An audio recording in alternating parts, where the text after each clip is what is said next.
Okay, so I've had quite a few questions recently regarding DFPs, being development footprint plans, or formerly known as BLEs, building location envelopes.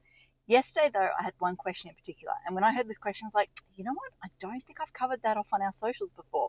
That is going to be this week's video. So, what was the question? Well, the question quite simply was, where do I go to find out whether there is an approved DFP on the property? And the client in particular said to me, I've gone and looked up interactive mapping and I cannot find any evidence there. And I was like, dude, you're looking at the wrong location. You will not find them on interactive mapping.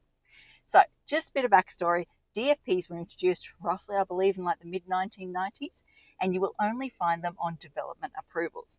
So what you need to do is go and track down any previous development approvals, aka town planning applications from the 1990s onwards. Now, if you go to Development Eye, you'll have access to records from 2004 onwards, so applications that were lodged in 2004 or after that.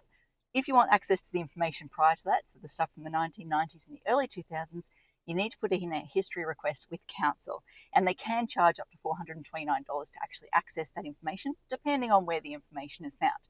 Now, once you've got your hands on the approval or approvals, you sometimes have to check multiple approvals, you actually want to check that not only is the DFP or BLE shown on the plans, but that there is a condition in the approval that enforces that DFP. Because sometimes you'll just see random kind of like building envelope notations, but when you look at the conditions, there is no condition enforcing that building envelope.